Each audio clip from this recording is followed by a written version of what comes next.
Media जो है वो कवर करने के लिए यहाँ पर है, विपक्ष की आवाज के लिए आप यहाँ पर हैं। मैं अपने अध्यक्ष, उत्तराखंड कांग्रेस के अध्यक्ष हमारे करण मेहरा जी का, मेरी महिला कांग्रेस की अध्यक्ष ज्योति जी प्रभारी जी हमारे साथ, और यहाँ की हमारी स्थानीय नेता, आप सबका धन्यवाद करती हूँ। मकसद एक है, यहाँ पर भारतीय राष्ट्रीय महिला कांग्रेस की राष्ट्रीय अध्यक्ष पद की जिम्मेदारी के बाद कल उड़ीसा का भुवनेश्वर 17 राज्य, पिछले 40 दिन में 17 राज्य के दौरे के बाद आज 18वां उत्तराखंड में मैं बैठी हूं। मकसद यहां पर आने का है, महिला कांग्रेस के संगठन की आज हमारी कार्यकारिणी की बैठक होगी। हमारी उत्तराखंड से सारी जिला अध्यक्ष पदाधिकारीगण आज यहां पर आ रही हैं। हम सारा दिन बैठ के संगठन की मजबूती के ऊपर, संगठन में बड़े बदलाव होने जा रहे हैं, बड़े फेरबदल करने जा रहे हैं, इन सब के ऊपर चर्चा होगी कि आगे 2024 के लोकसभा चुनावों को लेकर रोड मैप, महिला मतदाताओं को लेकर, महिलाओं के मुद्दों पर क्या होने जा रहा है। हम आज एक नारी न्याय सम्मेलन भी करेंगे और इसी के साथ हर जिले में आज से नारी न्याय यात्राएं भी शुरू करने जा रहे हैं। राहुल गांधी जी की भारत जोड़ो यात्रा 4000 किलोमीटर दक्षिण से कश्मीर के लाल चौक तक तिरंगा झंडा लहराकर संपन्न हुई। अब 6713 किलोमीटर का सफर पूर्व से पश्चिम का भारत जोड़ो न्याय यात्रा का है। अभी उत्तर प्रदेश से ये यात्रा जल्द ही राजस्थान, मध्य प्रदेश होते हुए अपने अंतिम पड़ाव महाराष्ट्र की तरफ बढ़ेगी। यात्रा के 5 जो बिंदु हैं, वही बिंदु हमारे 2024 के चुनावों में होने वाले हैं। राहुल गांधी जी भारत जोड़ो न्याय यात्रा में नारी न्याय, युवा न्याय, भागीदारी न्याय, किसान न्याय और श्रमिक न्याय की बात कर रहे हैं।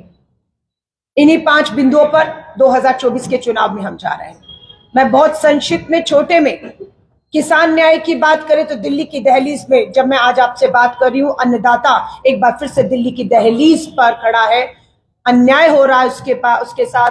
2022 में आय दुगनी होनी थी, कर्ज माफ होना था, एमएसपी पे कानून बनना था, आत्महत्याएं रुकनी थी। केंद्र की डबल इंजन की भाजपा सरकार पिछले 10 सालों में हमारे अन्नदाता किसानों को न्याय दिलाने में फेल साबित हुई है कि आज अन्नदाता पर प्रयोग किए जा रहे हैं कि आजादी के बाद ड्रोन से कैसे आंसू बम, आंसू गैस के गोले हमारे किसानों पर कामयाबी से फेंके जा सकते हैं। एक युवा किसान कल शहीद भी हुआ। सरकार तानाशाह है, अड़ी हुई है, किसानों को उचित दाम देने से इनकार कर रही है, एमएसपी पे दाम देने से उचित दाम। भारतीय राष्ट्रीय कांग्रेस पूरी ताकत बनकर अपने अन्नदाताओं के साथ अन्याय के खिलाफ इस लड़ाई में न्याय का हक मिलने तक खड़ी रहेगी। राहुल गांधी जी, कांग्रेस ने साफ कर दिया है, 24 में सरकार बनते ही पहले ही 100 दिन में किसानों को एमएसपी पे कानून लोकसभा से पारित करके दे दिया जाएगा। उनका कर्ज माफी की जो मांग है, अगर पूंजीपति मित्रों का मात्र पिछले 5 सालों में 10 लाख करोड़ माफ किया जा सकता है, तो हमारे अन्नदाता पर जो कर्ज का बोझ है, जो उसके कृषि उपकरणों पर भारी जीएसटी कर है, वो क्यों नहीं हटाए जा सकते, क्यों माफ नहीं किया जा सकते। वो काम भारतीय राष्ट्रीय कांग्रेस सत्ता में आने के बाद करेगी। ये हमारा उनसे जो है, हमारा उनसे वायदा है।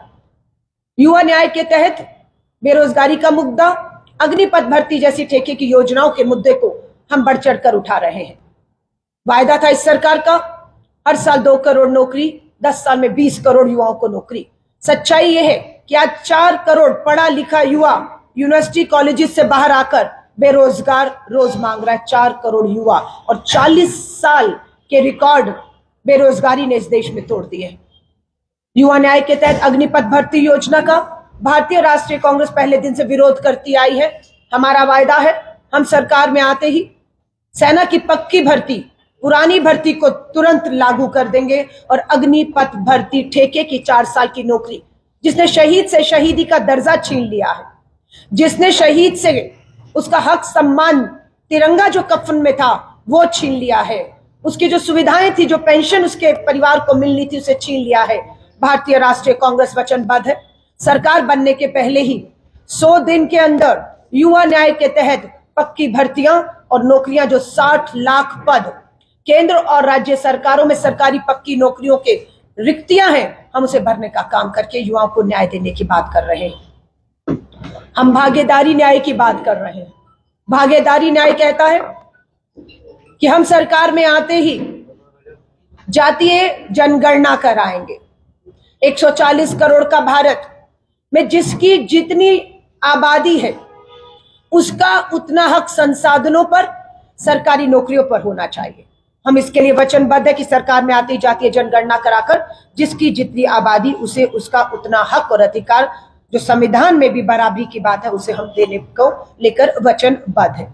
श्रमिक न्याय के तहत मनरेगा में जो हमारे इस देश का निर्माता है, स्कूल, अस्पताल, फ्लाईओवर निर्माण जो इस देश का जिसने नींव रखी, वो आज श्रमिक, मजदूर, महंगाई, बेरोजगारी में उचित उसे जो है न्यूनतम जो उसका वेतन है वो भी ना मिलना, उसके साथ नाइंसाफी है। मनरेगा के तहत कम से कम 100 दिन का काम और जो तनख्वाह है उनको मिलनी चाहिए वेतन हर दिन, वो भी नहीं मिल पा रहा। मनरेगा की बहुत सी बहनें राहुल जी से मिली हैं। श्रमिक न्याय के तहत श्रमिक कानूनों में जो बदलाव संभव है, जो ताकत दी जा सकती है, जो सुविधाएं, वो हम अपने श्रमिकों को देने की बात करते हैं। मैं वापस नारी न्याय पर 5वां जो बिंदु है उस पे आ रही हूं। महिला आरक्षण कानून तो बन गया, लेकिन सच्चाई है, जुमला और धोखा है, अन्याय है आधी आबादी के साथ कि कानून बन जाता है पर उसे लागू नहीं किया जा रहा। यानी आपको भूख लगी है, आपके सामने थाली में खाना परोसा है, पर शर्त लगा दी कि आप खाना खा नहीं सकते हैं, और आप इस बात का ढिंडोरा पीटेंगे कि देखिए वो भूखा है, उसके सामने जो थाली है उस पर खाना जो है वो मैंने रखा है, लेकिन उसको खाने से रोक रहा हूं, ये नहीं बता रहे हैं। सो यही महिला आरक्षण में हो रहा है।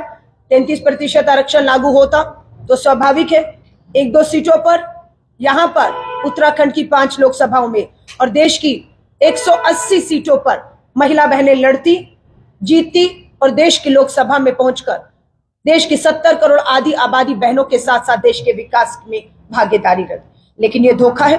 भारतीय राष्ट्रीय कांग्रेस का साफ कहना है, सरकार में आते ही 33% महिला आरक्षण कानून 24 में ही लागू कर दिया जाएगा।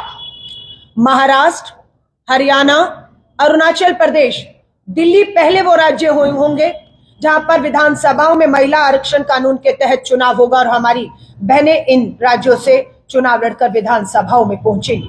स्वाभाविक है, जब बहनें विधानसभा में पहुंच जाएंगी तो उनका सफर वहां से शुरू होगा, खत्म नहीं होगा। इन राज्यों में आने वाले समय में मुख्यमंत्री और उप मुख्यमंत्री की शपथ लेते भी आप अगर बहनों को देखेंगे तो कोई बड़ी बात नहीं होगी। ये सपना है जो साकार करने की बात श्री राहुल गांधी जी और कांग्रेस कर रहे हैं। मैं यहां पर नारी न्याय का एक पोस्टर, नारी न्याय का पोस्टर, और ये एक है। आज राहुल गांधी जी नारी न्याय की जब बात कर रहे हैं तो नारी न्याय में किनके साथ अन्याय हो रहा है, किसको न्याय चाहिए, तो ये दिखाने के लिए बहुत है। केंद्र की भाजपा की डबल इंजन की सरकार, अंकिता भंडारी के परिवार को आज भी न्याय नहीं मिला है। मेरी अध्यक्ष मेरे साथ बैठी है। किसी महिला के लिए अपने केश दे देना विरोध में, मुंडन करवा लेना कि छोटी बात नहीं होती, उत्तराखंड जानता है। लेकिन उत्तराखंड की एक बेटी ने, महिला कांग्रेस की हमारी अध्यक्ष ने दूसरी बेटी को न्याय दिलाने के लिए एक कदम उठाने पर मजबूर हुई और उठाया। मुझे गर्व है अपनी महिला अध्यक्ष के ऊपर कि वो अंकिता भंडारी को न्याय दिलाने के लिए, उसके परिवार को न्याय दिलाने के लिए यहां तक लड़ रही है। ये पोस्टर जारी कर रहे हैं। केंद्र में देश के प्रधानमंत्री नरेंद्र मोदी जी, उत्तर प्रदेश के वाराणसी के जिस संसदीय क्षेत्र से आप चुनकर आते हैं प्रधानमंत्री जी, उसी संसदीय क्षेत्र में बीएचयू में पढ़ने वाली आईआईटी की छात्रा के साथ सामूहिक बलात्कार होता है, और ये वो बलात्कारी है जिसकी तस्वीरें प्रधानमंत्री जी आपके साथ में है। ये एक नहीं है, सामूहिक बलात्कार करने वाले 3 थे, जिसमें ये शख्स भी है। गिरफ्तारी नहीं होती, उत्तर प्रदेश की पुलिस पर दबाव था। कारण ये तस्वीरें थी कि भाजपा के 3 युवा नेता आईटी सेल में काम करने वाले, बीएचयू में पढ़ने वाली बेटी के साथ सामूहिक बलात्कार करते हैं। यूपी पुलिस दबाव में गिरफ्तारी नहीं करती। पता लगता है ये तीनों के तीनों मध्य प्रदेश में लाडली योजना के तहत भाजपा का प्रचार प्रसार कर रहे थे। लाडली योजना का प्रचार मध्य प्रदेश में करके भाजपा के लिए वोट मांग रहे थे। दबाव बना, कोर्ट तक गए, गिरफ्तारी हुई, जेल गया। लेकिन सत्ता का दबाव है। कोर्ट फास्ट ट्रैक कोर्ट में केस चलाने की मांग की है। केस फास्ट ट्रैक में नहीं चलाया जा रहा है ताकि समय के साथ ठंडे बस्ते में डाल दिया जाए। लेकिन भारतीय राष्ट्रीय महिला कांग्रेस लखनऊ होकर आई हूं, बाराबंकी गई हूं, दोबारा जाएंगे। बीएचयू भी जाकर इस बेटी को न्याय का हक मिलने तक महिला कांग्रेस इस लड़ाई को लड़ेगी। दूसरा शख्स है ब्रजभूषण शरण, इनका नाम है, भाजपा के सांसद हैं। दिल्ली पुलिस पे भी उत्तर प्रदेश की पुलिस की तरह दबाव। 6 महीने तक एफआईआर नहीं होती। हमारी पहलवान बेटियां साक्षी मलिक, विनेश फोगाट, देश के लिए स्वर्ण पदक जीतने वाली, भारत का नाम रोशन करने वाली, तिरंगा ऊंचा लहराने पर हमें गर्व महसूस कराने वाली बेटियों की आंखों में आंसू थे। अपने मेडल त्याग दिए उन्होंने। एफआईआर नहीं होने दी केंद्र में बैठी सरकार ने। सुप्रीम कोर्ट का धन्यवाद करती है महिला कांग्रेस। सुप्रीम कोर्ट ने दिल्ली पुलिस को फटकार लगाई कि अगर दिल्ली पुलिस ब्रजभूषण शरण भाजपा के सांसद के खिलाफ एफआईआर नहीं करेगी तो कोर्ट को कार्रवाई करनी पड़ेगी। सुप्रीम कोर्ट के कहने पर एफआईआर हुई। लेकिन मैं आपके माध्यम से उत्तराखंड, देश को, डबल इंजन की सरकार को बेनकाब करना चाहती हूं। 6 महीने हो गए एफआईआर हुई, लेकिन ब्रजभूषण शरण सम्मानित सदस्य भाजपा के बने हुए संसद सदस्य हैं। चार्जशीट जारी है, लेकिन गिरफ्तारी पूछताछ नहीं है। ये दिल्ली और केंद्र के दबाव में काम हो रहा है। संदीप सिंह कौन है? हरियाणा से होकर आई हूं। संदीप सिंह हरियाणा भाजपा सरकार में मंत्री हैं, खेल मंत्री हैं। महिला कोच ने गंभीर यौन उत्पीड़न के आरोप लगाए हैं भाजपा के मंत्री हरियाणा के संदीप सिंह पर। एफआईआर हो चुकी है। हरियाणा पुलिस को भी दबाव था। कोर्ट के आदेश पे एफआईआर होती है यहां पर इस देश में, क्योंकि सत्ता के भागीदारी है ये अपराधी। सत्ता का संरक्षण प्राप्त है इन्हें। अभी तक मंत्री बने हुए हैं, एफआईआर हो गई, कार्रवाई नहीं है। कुलदीप सिंह सेंगर उन्नाव उत्तर प्रदेश से भाजपा के विधायक, सम्मानित सदस्य हैं। नाबालिग बेटी के बलात्कार के दोषी करार दिए गए, उम्र कैद की सजा। लेकिन भाजपा बार बार इन्हें पैरोल पर छोड़ने का काम कर रही है। ठीक उसी तरह जिस तरह से हरियाणा में एक बाबा को बलात्कार हत्याओं में उम्र कैद है, लेकिन 9 बार पैरोल मिली इस बाबा को। सोचिए उस पीड़ित परिवार, पीड़ित बेटियों पर कितना गुजरता होगा। रात को सो भी नहीं पाती कि पता नहीं जिंदा रहेंगी नहीं, क्योंकि अपराधी जेल की सलाखों के पीछे होने चाहिए थे बार। राम दुलारे, पिछले 1 महीने पहले ही राम दुलारे भाजपा के विधायक को भी 14 साल 15 साल की बेटी का बलात्कार का दोषी करार दिया गया कोर्ट द्वारा। उम्र कैद की सजा इन्हें भी हो गई। पिछले महीने का मामला है। चिन्मयानंद, ये तस्वीरें अपराध की। बेटी बचाओ का नारा देने वाली भाजपा की डबल इंजन की सरकार उत्तराखंड में अंकिता भंडारी हो या देश में अपराधियों को बचाने का, संरक्षण देने का काम कर रही है। महिला कांग्रेस ठान कर निकली है, चुप नहीं बैठेंगे। न्याय का हक इन बेटियों को मिलने तक पूरे देश में महिला कांग्रेस इस लड़ाई को पूरी ताकत के साथ लड़ेगी।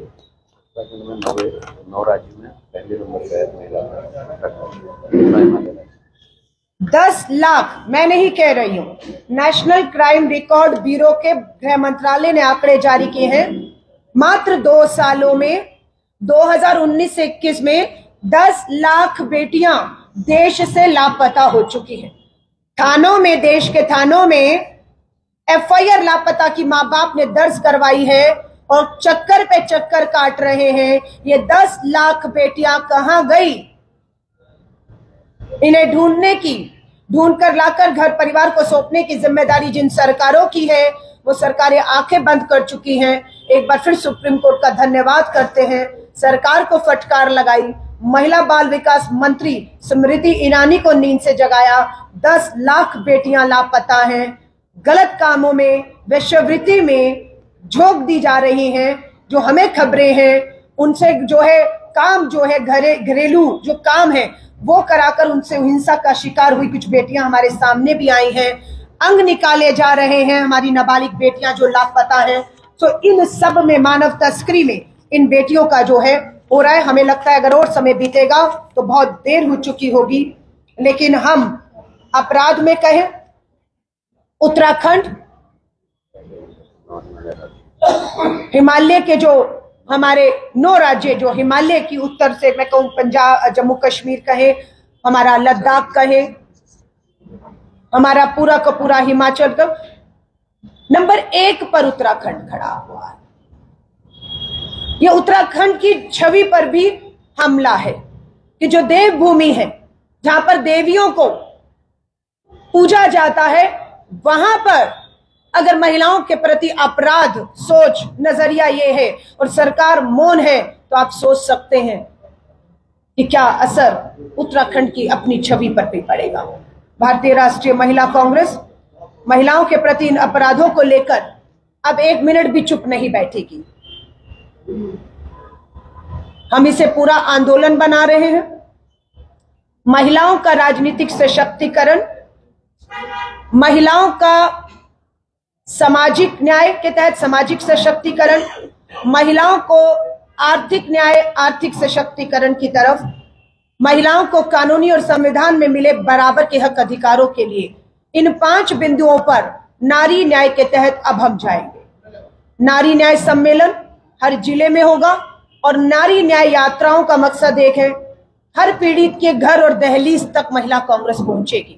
हम खटखटाएंगे उन पीड़ित बहनों का, परिवारों का दरवाजा। हम उनसे बात करने जा रहे हैं।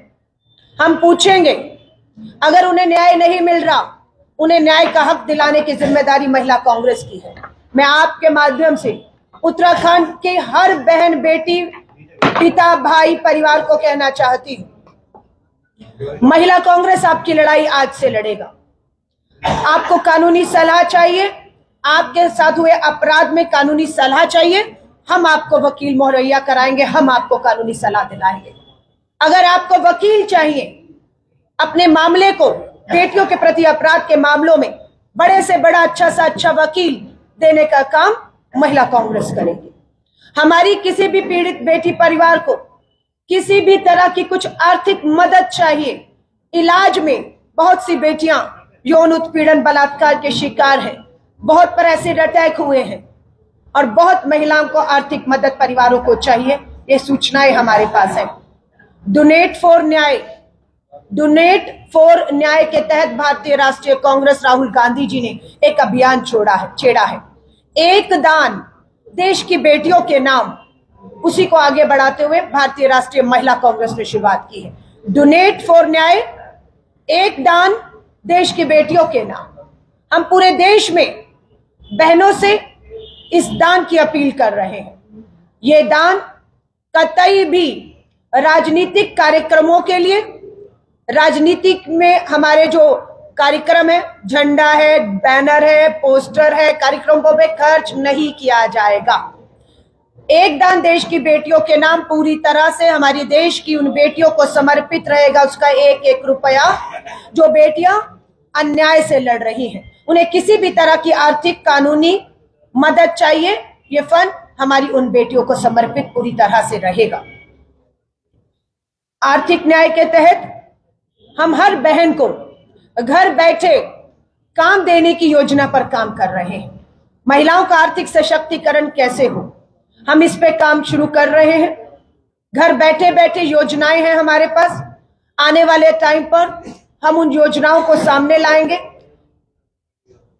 कि हर बहन, हर बेटी घर बैठे बैठे 15 से 20 हजार रुपया महीना कैसे कमा सकती है। उसके लिए हमारे पास योजना है, जिसकी आज कार्यकारिणी में हमारी जो है चर्चा होगी। स्वयं सहायता समूह बनाए जा रहे हैं।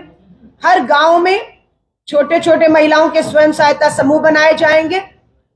उन्हें हम लोग आर्थिक सशक्तिकरण के लिए कुछ मशीनें, कुछ ट्रेनिंग है, वो मशीन और वो ट्रेनिंग महिला कांग्रेस उपलब्ध कराएगी और उसके बाद हम उसी को और मैं उसके बारे में आपको बता भी देती हूं। देश में आधी आबादी 70 करोड़ हम महिलाओं की है। जब मैं 18 राज्य में आज यहां पर आई तो महिलाओं ने राजनीतिक, सामाजिक, कानूनी न्याय के तहत आर्थिक न्याय को सबसे ज्यादा महत्व दिया कि बेरोजगारी है, महंगाई है, गरीबी है, गुजारा नहीं होता है, हिंसा का शिकार हो रही है, हमें आर्थिक न्याय, आर्थिक सशक्तिकरण चाहिए। 50 करोड़ बहनें देश में ऐसी हैं जिनकी उम्र 13 साल से 50 साल है। ये 50 करोड़ बहनें 13 साल की उम्र से लेकर बच्चियां 50 साल में, जिन्हें हर महीने मासिक धर्म में, पीरियड्स में एक बेटी को 10 पैड की जरूरत है। 50 करोड़ बहनें हर महीने 500 करोड़ पैड का डिमांड है देश में। 500 करोड़ पैड का डिमांड है। सप्लाई नहीं है। सप्लाई बड़ी कंपनियां कर रही हैं। एक एक पैड की कीमत 100 रुपया है।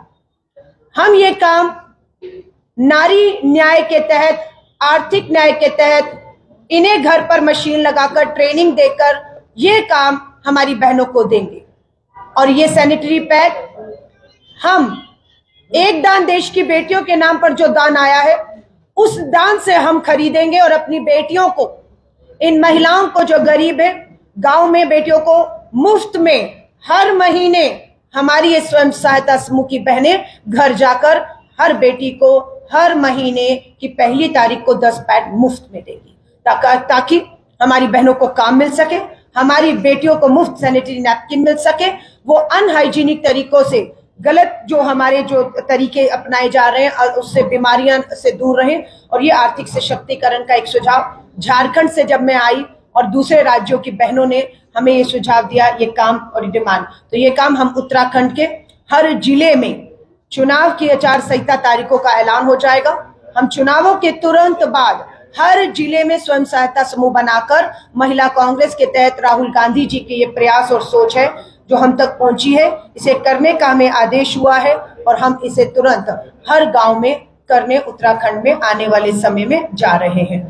आप सभी साथियों को कहूंगी, जब से डोनेट फॉर न्याय अभियान की शुरू हुई, भाजपा इतनी बौखला गई, इनके पास पूंजीपति मित्रों का धन आ रहा है। इलेक्ट्रोल बॉन्ड पे सुप्रीम कोर्ट के आदेश ने लोकतंत्र की लगातार हत्या, पारदर्शिता पर जो हमला था, उसे रोकने का काम किया। हम सुप्रीम कोर्ट का धन्यवाद करते हैं। इलेक्ट्रोल बॉन्ड पर जब लोकसभा में फैसला हो रहा था, भारतीय राष्ट्रीय कांग्रेस ने उसका पुरजोर विरोध किया, उसकी गोपनीयता का विरोध किया कि देश के एक एक नागरिक को, मतदाता को जानने का यह हक है कि राजनीतिक दलों को कौन, कितना, किस मकसद से चंदा दे रहा है और बदले में सत्ता उन पूंजीपति मित्रों को, चंदा देने वालों को क्या लाभ दे रही है। लेकिन केंद्र ने मनी बिल के माध्यम से इस कानून को लाकर देश पर थोप दिया, देश के मतदाताओं पर थोप दिया और गोपनीयता बनाई रखी कि आपको जानकारी नहीं मिलेगी। सवाल उठ रहा था कि क्या ये चंदा टेरर फंडिंग से तो नहीं आ रहा, क्या ये चंदा पार्टियों को ब्लैक मनी के माध्यम से तो नहीं आ रहा, क्या ये चंदा पूंजीपति मित्रों को देश की संपत्तियां सौंप कर तो नहीं आ रहा। आज हम कामयाब हुए। एसबीआई को आदेश सुप्रीम कोर्ट दे चुका है, सारी जानकारी को सार्वजनिक करिए, जिसका भारतीय राष्ट्रीय कांग्रेस स्वागत करती है। बौखलाहट हम पर निकल रही है। इनकम टैक्स ने हमारे खातों को सील करने का आदेश दिया। हम चुनाव में जा रहे हैं, लोकतंत्र है, सबसे बड़ी विपक्षी पार्टी के खातों को सील करने का आदेश। विवेक तनखा जी हमारे राज्यसभा सांसद है, बड़े वकील हैं, तुरंत कोर्ट में गए, अपनी बात रखी, न्याय की जीत हुई, तानाशाह हारे, हमारे अकाउंट खोले गए। आदेश हुआ हमें, क्योंकि डोनेट फॉर न्याय में 10-10 रुपए तक हमारी बहनें दान दे रही हैं। भाजपा बौखला गई, हमारे अकाउंट खुले, लेकिन आज पता चलता है 65 करोड़ रुपया इनकम टैक्स ने हमारे खातों से अपने आप ही बैंक को सीधा आदेश किया और बैंक ने सीधा हमारा 65 करोड़ रुपया इनकम टैक्स की जेब में डाल दिया। आप समझ सकते हैं क्या खेल इस देश में चल रहा। इनकम टैक्स हो, सीबीआई हो,